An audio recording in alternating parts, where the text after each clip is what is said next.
hindi tayo dapat magulimehanan. Dahil ang Diyos ay umibig sa atin. Pag malaman natin ito, ng pag-ibig na iniibig tayo ng ating Panginoon, hindi na tayo mag-worry, hindi na tayo ma-stress dahil alam natin mayroong wagas na pag-ibig na hinahandog ang ating Panginoon sa atin. Mga minamahal kong ganun, dakila ang pag-ibig ng Diyos sa atin. Dapat din tayong magmahalan. So, instructions niya, magmahalan. So, mga kaibigan, halimbawa, simula tayo sa tahanan. Pag halimbawa, love na love mo yung anak mo, siyempre, hindi mo mamurahin. Pag love na love mo yung inyong magulang, siyempre, hindi mo siya pagsalitaan ng hindi maganda. Kundi ito ay buong paggalang, sumunod at magalang, mga kaibigan. So, yan, kung halimbawa may kunti mang dumi na natapon ang tatay o kaya yung nanay, dahil sa katandaan, huwag pagalitan po, kundi gamitan ng pag-ibig, nadamputin na lang at walang salita. Napakaganda, di ba, pag ganun, So, napakasaya pag ganun. Ulitin ko po, mga minmahal kung ganun, kadakila ang pag-ibig ng Diyos sa atin, dapat din tayong magmahalan.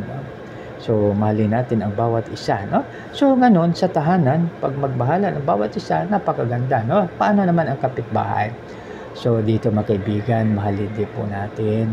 Kasi sila ang ating tinatawag na kung may emergency, wala tayong ibang tatawagan, kundi sila.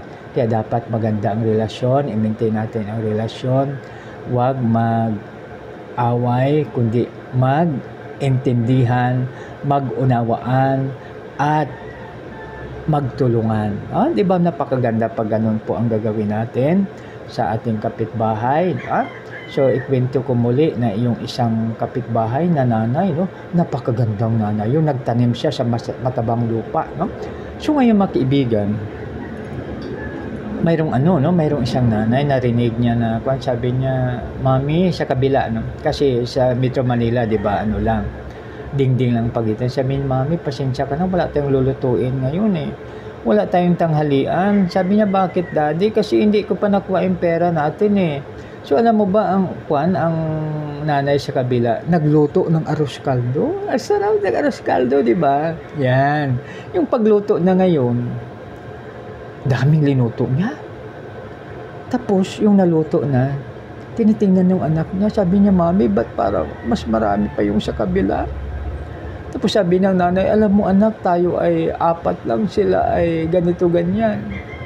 So, kaya dapat marami ang sa kanila. So, mga kaibigan, sa ginawa ng misis na yun, alam ko pinagpala sa ng ating Panginoon dahil itinawid niya sa 1 meal ang kanyang kapitbahay. Kaya mahalin natin ang ating kapitbahay, mga kaibigan. Huwag natin gawa ng hindi maganda, kundi ating magtulungan po tayo at mag-unawaan. Yan. Sa 13, nalalaman nating nanatili tayo sa Diyos at siya naman sa atin, sapagkat pinaglooban niya tayo ng kanyang Espiritu. Yan. So, ibig sabihin niya, mga kapatid, na tayo ay may tinatawag, may nagbabantay sa atin. God is watching us from a distance. Diba? So, tandaan natin, diba, may awit na God is watching. So, yan. Sa malayo, nakatingin ang ating Panginoon sa atin. Sa 14, nakita namin at pinapatutuhanang isinugo ng Ama ang kanyang anak upang iligtas ang sanlibutan. Ang nagpapahayag na si Jesus ay anak ng Diyos ay natili sa Diyos at ang Diyos na may nanatili sa Kanya.